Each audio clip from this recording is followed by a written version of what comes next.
Some of you are familiar faces, not everybody, so I thought I would start by telling you a little about me, which should only take about 2 hours, and then tell you why I'm doing this, let you know what I'm discovering is most important, and also afford you the opportunity to ask me a few questions, which I love. So, I was born in St. Paul in 1969.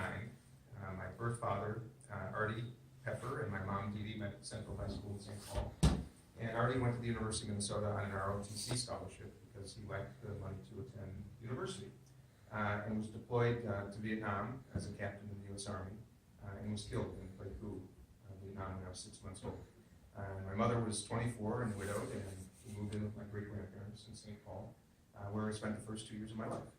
And a great blessing to me, my mom remarried when I was 2.5 years old, Eddie Phillips, who was an extraordinary father who adopted me and brought me into an extraordinary family, one of great success and wonderful principles and philanthropy.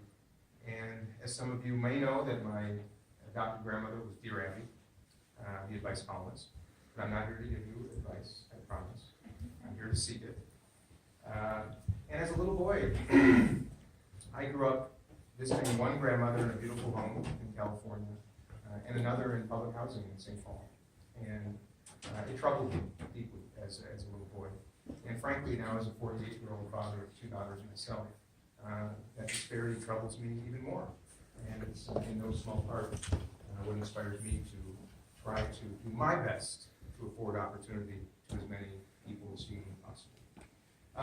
When my mom remarried, we moved to Edina, so I'm a product of Edina Highlands School. Ended up then graduating from Blake for high school. Went out to Brown University for my undergraduate work and came back home to the University of Minnesota for my graduate degree in business. And spent most of my career building our family business. In the beverage business first, more recently Talenti Gelato. Anybody, have you tried Talenti? Good. Some nice smiles. It's good. And then more recently, we sold both those businesses, and more recently opened a couple coffee shops, Penny's Coffee, one downtown Minneapolis, one in Linden Hills, where we take good care of our people. We pay a $15 minimum wage, which, let me tell you, is not easy to do that and be successful in this environment.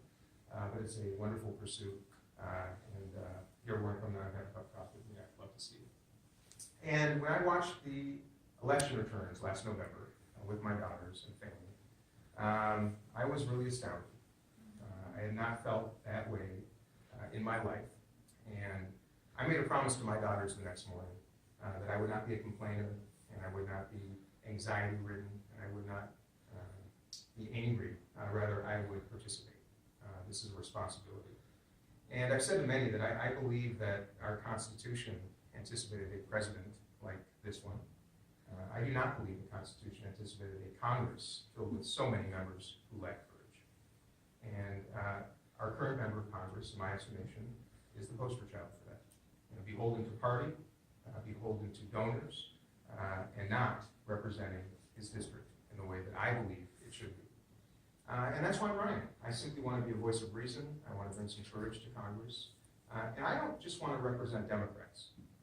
I want to represent an entire district. And I will tell you that this pursuit, though very difficult, as all of you know, is the most joyful pursuit of my entire life. It's a beautiful journey, and I spend my days driving around my little, have you seen my little truck? Some of you? Yes. And this is a little version of the little truck. But my little truck, my 1960 International Harvester Metro van, my government repair truck. And I do so because it starts conversations. It allows me to go into the farthest reaches of this district, open my service window, offer coffee and cocoa, and ask people to have a conversation. And in so doing, listening to people, I've discovered more, some of it validated, some of it entirely new, and it's been a remarkable opportunity to listen to everybody. And that's my intention, is to represent an entire district, to take off our lapel pins, whether they say D or R or I or anything in between, and be a true representative. And I believe the first responsibility of representation is to listen, which is coming from a guy who's only been talking to me now for the last 10 minutes. So that's why I'm doing this. And the issues that have risen to the surface as I've been listening, and will continue to do so, are as follows, the ones that I find most important. I'll start with my personally most important issue, which is campaign finance reform. It is, in my estimation, the most important issue to address before we can take care of any other business in this country. It is corrupting. It is the relentless pursuit of money on behalf of candidates and elected officials. The hours spent doing so is dumbfounding. There is not a job in this country in which you could spend a third or half of your day doing something completely unrelated to your work and maintain your job. And that is what members of Congress do just about every day of the week, dialing for dollars. And who do they call? Have any of you ever received a phone call asking for $5? No. They ask for $5,400. And they ask for every political action committee check that they can possibly get. And they host lobbyists in beautiful ballrooms. And if anybody wants to know what is fundamentally, patently wrong right now in Washington and the root of the entire dysfunction that we face, in my estimation, it's that. So I intend to be a very loud voice for campaign finance reform. And I am one of very few candidates, and there are only 6 members of Congress out of 535 right now, that refuse to accept PAC money, lobbyist money, or any special interest money. And I'm one of them. I want to be lucky number 7. So I start with campaign finance reform. Healthcare. I'm a strong proponent of healthcare for all. I believe we should make the choice. It should be a moral right in this country to afford healthcare to everybody, regardless of age, income, condition, or geography. It's a choice we should make, and I believe we have the ability to. Then the question is, how do we do so? And I'm a strong advocate for the expansion of Medicare for all as an option to complement the current system, because in my estimation, if we want to achieve that end, the best way to do so, and in fact, I believe the only way to do so, is by expanding the public option, complementing that with what exists right now, and then migrating the way that everybody will make their choices. And I also want to focus on the delivery of care, because right now we have a system that rewards procedures and pays no attention, no incentive to prevention, to quality, or outcomes. We have to make that shift. We pay a lot more for healthcare in this country than any country in the world. 18% of our economy is consumed by healthcare, and yet our outcomes are mid-pack, almost universally. I also want to talk about prescription drug pricing. As you all know, our country subsidizes the entire world's prescription drug pricing, and that has to end. The VA negotiates drug pricing, Medicare should do the same, and we can make significant progress in reducing the cost of care by reducing those costs as well. Education. I'm a strong proponent of public education. I believe every child in this country deserves not just a good education, but world-class education. And we have let down generations of young Americans by underinvesting, undercaring, and underattending to their needs. And that has to change. I'm a product of both, as I told you. But it starts with strong public education. And we have to find paths to prosperity for every person in this country. And whether that means 4 years of college, 2 years of college, going into the trades, we have to create other paths to success. And we can do so. And we have to lighten the load and the burden of extraordinary college debt, because that, in my estimation, is way too burdensome for a country with the successes that we enjoy. The environment.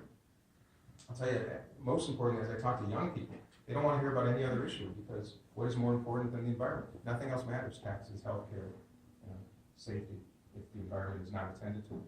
And I want to bring America back to the forefront and leadership in renewable energies and saving this planet. The withdrawal from the Paris Climate Accord, in my estimation, was one of the most sad gestures of this country in the past number of generations. And now we are the only country, developed country, and others that is not party to it. And we should be at the forefront. It is not the end-all be-all, because even as many of you know, Minnesota has even stronger regulations. 25% of our energy in this state, the mandate is 25% by year 2025 by renewable energy. Tim Pawlenty signed that legislation with that. We should be at the forefront. We know how to do it. We simply have to direct resources and provide incentives to do so. Lastly, taxes. I keep checking my phone because I don't know when the vote is going to be on this tax bill. And I got to tell you, when it was first announced, I concurred with the objectives that were described. Helping the middle class, affording more resources to middle-income Americans, and making our corporate tax rates at least competitive with the rest of the world. Because I believe in so doing, we can return hundreds of billions of dollars that are now kept offshore back to this country, which would be a great stimulus. and frankly, keep companies here and actually encourage them to make their investments in this country rather than offshore. I think that's important for this country. I was one of the few candidates and elected officials who didn't immediately take a position on the legislation because I wanted to read it. And I'll tell you, as I read it, and the more reading I do, both the Senate and the House bills, we're having wool pulled over our eyes, folks. It is not accomplishing what the grand intention was portrayed as, which is to help middle-income Americans. All the evidence indicates that a disproportionate number of people in our very own district, middle-income families, are going to be negatively affected by that legislation. I would be a beneficiary of it. You know, Donald Trump is going around Missouri in the last day or so, telling people that this tax bill is going to hurt him. And I got to tell you, folks, of all the nonsense and non-fact and untruths that he spews, there is nothing more obvious than this. There's nothing more obvious than this. It is of great benefit to him. And I can tell you that as someone of much lesser means than Donald Trump. This is a great benefit to my family and me. And I don't want that. That's not what we need. I've been in business my entire professional life, and we've never made one investment in property, plant, equipment, or people because we receive the tax benefit. The only time we do that, and if any of you are small business owners, it's the same thing. The only time you make investments is when demand is increasing. And how do you increase demand? By ensuring that the massive number of middle-income Americans have more to spend. Because if they do, you might go to Valley Fair a couple more times in the summer, or come to my coffee shop and buy coffee a couple more times, or buy a pint of ice cream at the store a few more times. That's what elevates an economy. And they know that. So this is misguided, destructive, and it saddens me that I'm not yet in a position to affect it and speak truth to power, because we need people in Washington willing to do so. So those are some of my thoughts. I've learned a lot. I have a whole lot more to learn. And I'll share in close before I turn it over to you. My great-grandfather, who was a wonderful mentor of mine, used to tell me as a little boy, he would say, "Dean, money is like manure. If you stack it up, it stinks. And if you spread it out, it fertilizes. And if there's a lens through which I view policy," had to get that there. But there's a truth to it. There's a truth to it.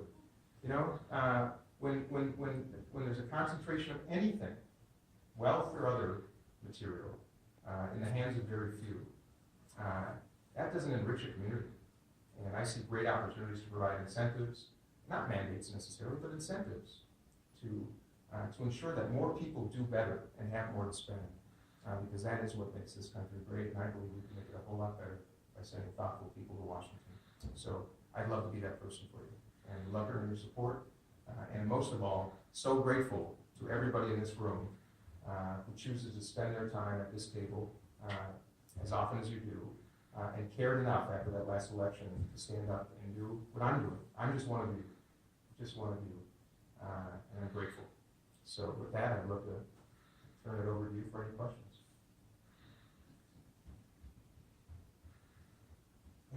Okay, so in our country, we ration healthcare based on wealth. The Sanders plan in the Senate has a bunch of ways that they, take away the hurdle of cost to getting people health care. So one of the important ways that the Sanders bill does it is it eliminates cost sharing. So no more co-pays, no more deductibles. Is that something you see in your plans? Is that something you'd advocate? Well, I'll tell you, I will say this about the notion of Bernie Sanders' plan and Medicare for all, or single payer, or whatever you want to refer to it as. If we were a brand new country, and I say this like, if this was the Constitutional Convention and we were determining how we would afford health care to this country, might we choose a single payer system?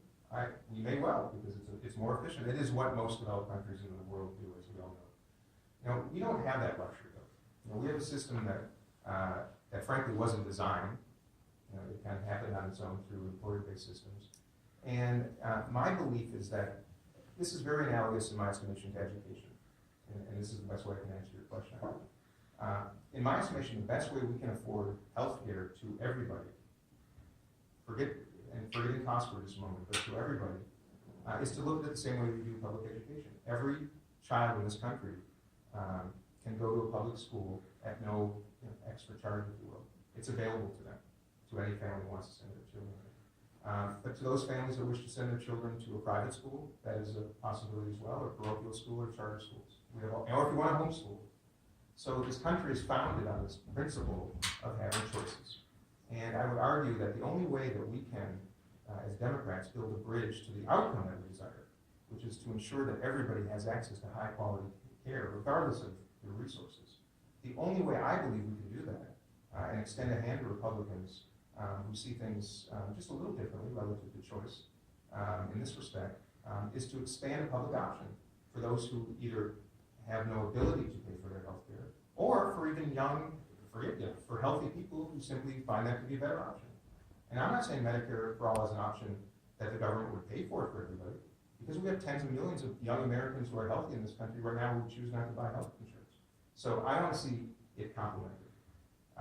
And we have a distinct issue with how we deliver care, which is why I mentioned in my earlier remarks about the need to reform delivery, because our costs are out of control. I'm just arguing that the way to achieve what we all want to achieve is to use somewhat of a hybrid approach.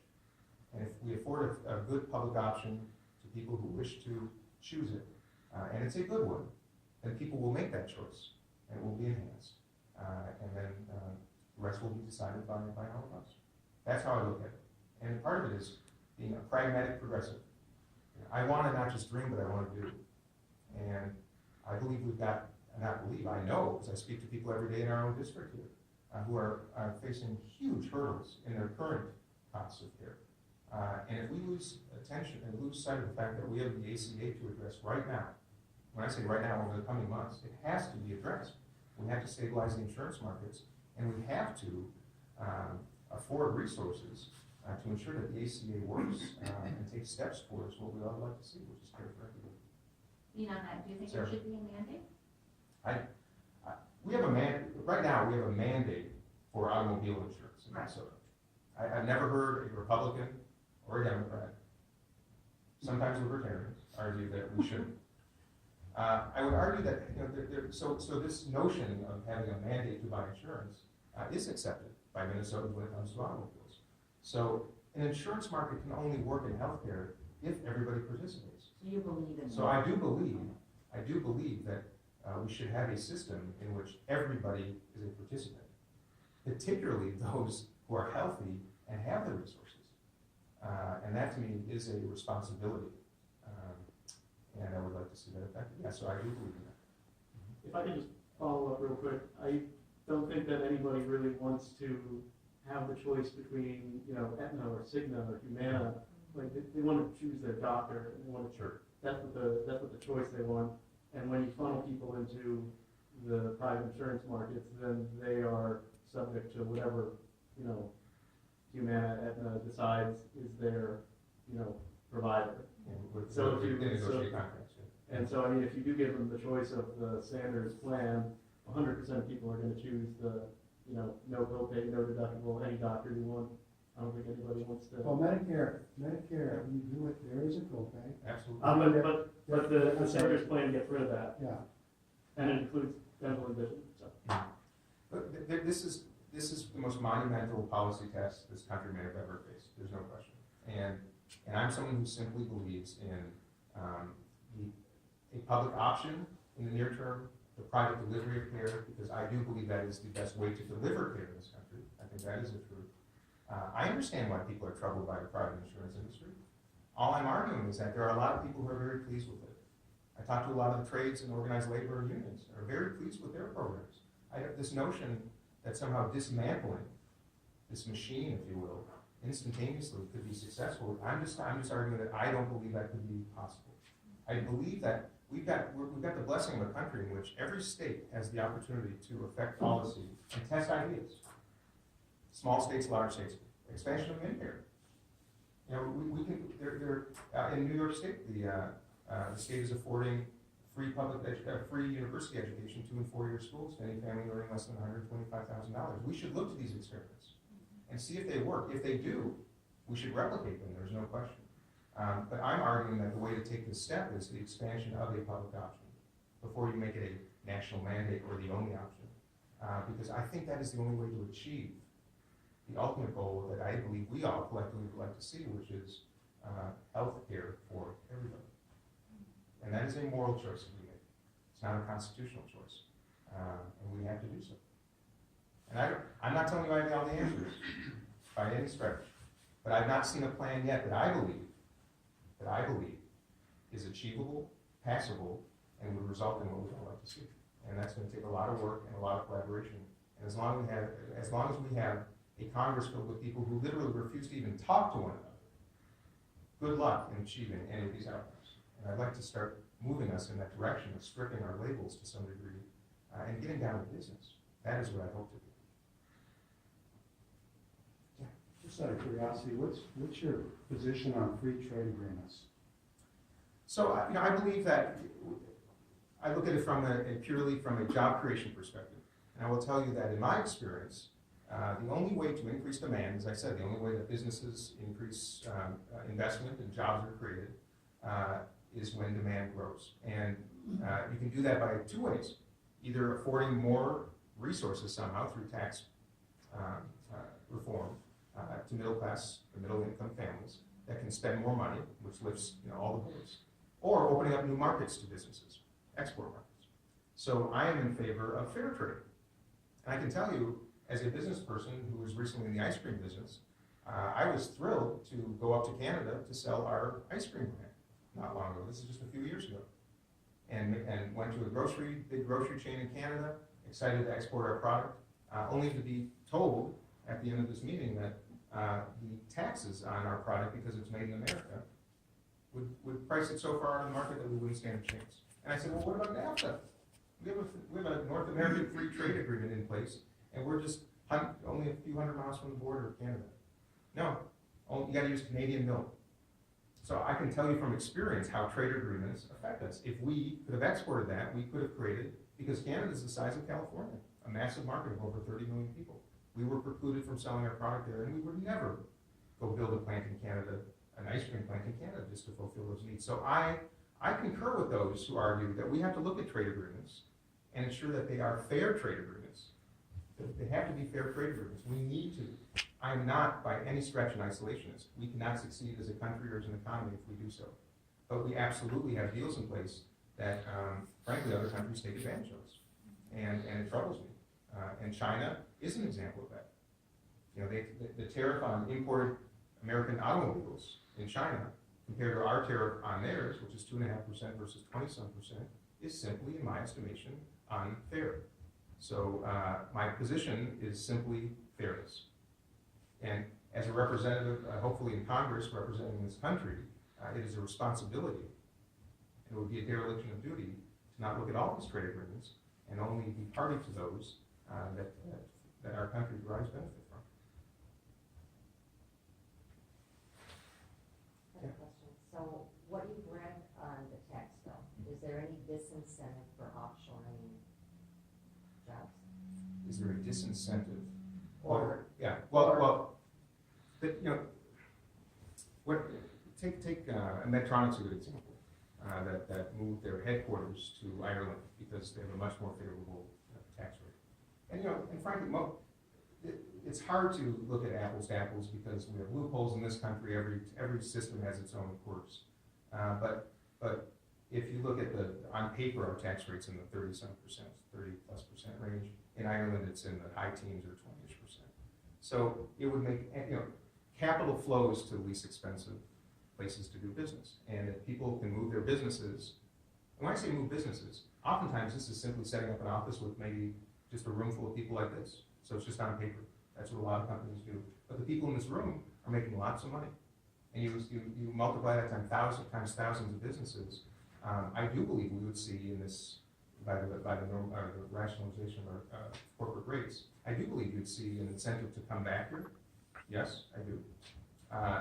When it comes to manufacturing, that goes back to the trade negotiations. I don't think this tax bill would have a lot to do with that, because the cost of labor is the cost of labor. That has nothing to do with the corporate tax rate. If people can make products less expensively closer to a marketplace, they will tend to do so. And the only thing that can change that is tariffs and taxes. But they did throw all kinds of other stuff in the tax bill. Oh, first of all, this is no longer just a tax bill, because repealing the mandate, right? They gave Senator Murkowski, drilling rights in the Arctic, Alaska. If you look, this is the most abhorrent It is abhorrent, everybody. This is not a tax bill. This is pork in the magnified. It's troubling. It's deeply, deeply troubling. And it is the epitome, if you ask me, of corruption. Because the people who are passing this and debating this, or actually not even debating it, the people that are passing this and considering it and designing it, are not doing so by looking first at their constituents and those they represent.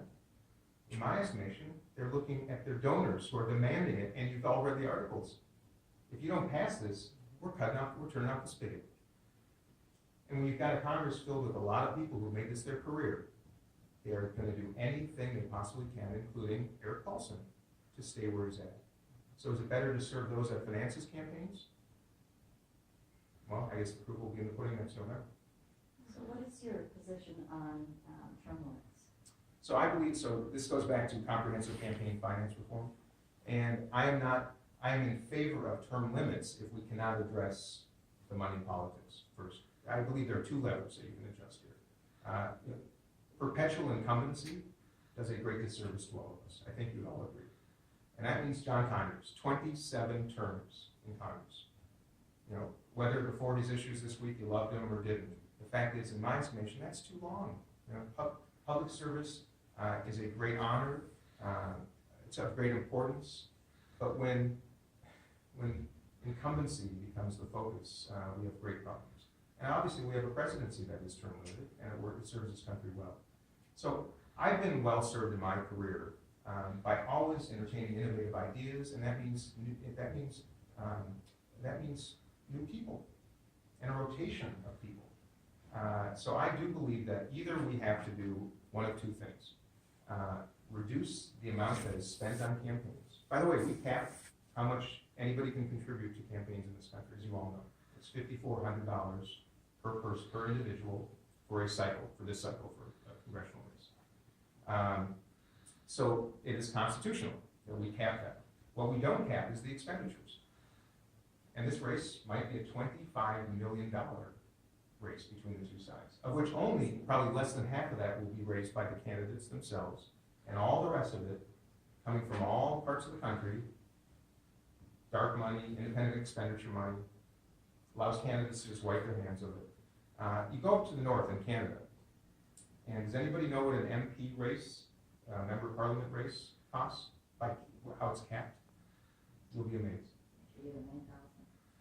The most that a candidate can spend on a member of parliament race in Canada is $85,000 times 2, so $170,000.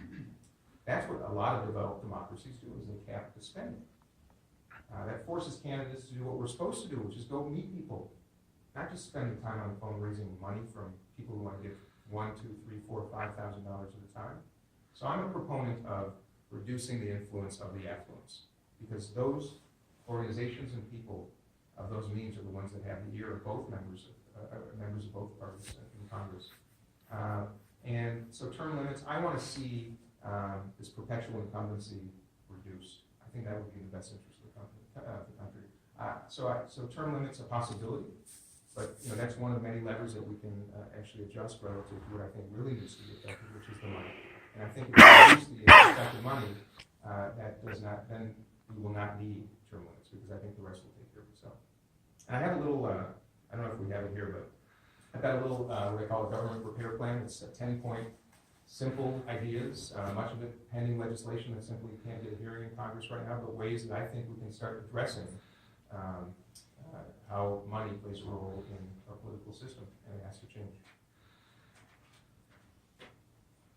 Maybe one more Yeah, question. another question. Yeah. Mine isn't an issue. I want very much to see your name, or at least the Democrats' name, and not Eric Paulson's name in Congress in 2 years. And as you've gone around to communities and talked to people, how do you estimate the level of awareness? Do they know their representative is Eric Paulson? Do they have some sense that he's truly not representing them? How big is this hill we're trying to climb? Well, it's very easy as a candidate to believe that he or she is just perfectly positioned when you spend all your time preaching to the converted. I mean, obviously. So that's a false sense of security. I will say this, the first poll, independent poll, was released last week by PPP. It was the first head-to-head poll, so it showed me head-to-head against Eric Paulson, and it had me winning by 4 points. So that's a darn good sign. What's really interesting is that very same poll, asking the same people, had 41% support for Donald Trump in the district, which is quite astounding. So I will tell you this, as I do drive around and I do my best to get to all parts of the district, no, most people are not as engaged as all of you, which I really celebrate. Of course not. The adage is you raise as much money as you can and you spend it all within the last 3 weeks of the race, because that's the only time people pay attention. But something's changed, there's no question. These little devices mean that information is fed to us constantly, and there's not a person in this district that doesn't know that this country is in a very strange place right now, and people are paying attention. And the great beauty and the great opportunity of this time, and because of Donald Trump, is he's affording our country an opportunity to come together. And instead of people actually running to the corners, I've been thrilled and joyful about how many people want to come out and chat and talk. And I'll tell you, if I learned one thing about this, about human nature, and something that Bernie Sanders recognized and Donald Trump recognized, is that people who feel unheard will respond in ways that we saw last November. It's a responsibility. I forget being a Democrat. I think it's a responsibility of all of ours is to invite conversation. And as I do so, I'm discovering that there's a collective anxiety right now. Those who voted for Donald Trump, they're anxious. All of us in this room, obviously, we're anxious. My children are anxious. So people are paying attention. Eric Paulson and his reputation, he's built a brand, I would argue a misrepresented brand, of being a moderate and representing his district. All the evidence now indicates otherwise. Even the polls relative to the AHCA vote, the healthcare vote, and now this tax bill, indicate that an extraordinary disproportionate number of people in our district were opposed to these bits of legislation that he's voting for. So that alone indicates that there is a disconnect. And I will say this also about the tax bill, and to your question, 12 Republican members of Congress, Eric Paulson's colleagues, from similarly high tax states like Minnesota, California, New Jersey, and New York, 12 of them voted against this tax bill on the House floor because they recognized it would do a disservice to their constituents. Our Republican members of the delegation, all voted yes, despite Minnesota having a very similar system of taxation in which many of you in this room probably take advantage of state and local tax deductions. The likelihood, and they're going to reconcile these bills here shortly probably, but the likelihood is those are going away. If they're not going away, they're going to be substantially reduced. Some of you in this room will see your tax bills drop. Some of you in this room will see your tax bills go up. That is, I can almost guarantee it. The question is, it's like musical chairs. I don't know who it's going to be. And that alone is reason to take a breath and do this the right way. People do recognize that. And I'm hearing it every single day from Republicans, Libertarians, and Democrats. And going to, whether I'm the Democratic candidate, and I sure hope I am, because I see a path and a way to do this that is very clear, and very ethical, and very principled, and very value-based, and very honest, and very truthful, to do it the right way. I believe we're going to win this race, and I'd like to be that candidate.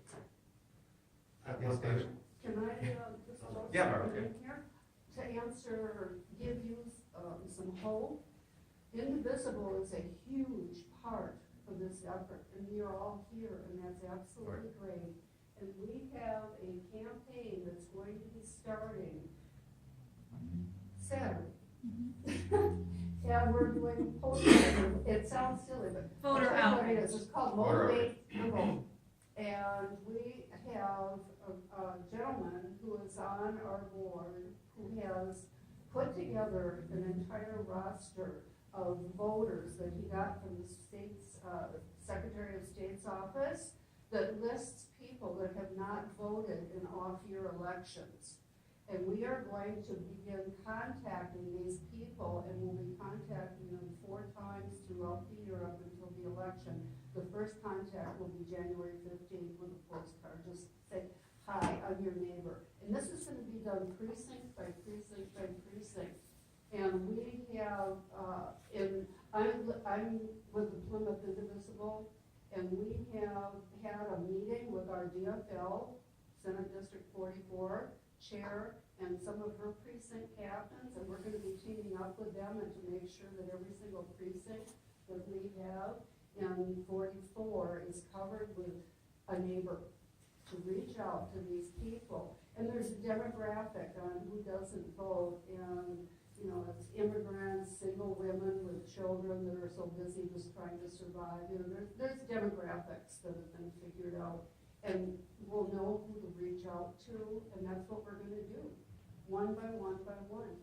So there is a teamwork Yes, there is. developing between the DFL and Indivisible for good candidates. And we have to extend invitations. I mean, if we want to achieve what I know we all wish to achieve, we can't do so in a vacuum. We have to extend invitations. Jim Ramstad represented this district, I think, in a very thoughtful manner, and extended invitations to Democrats. Worked with Paul Wellstone on mental health policy, as you all probably know.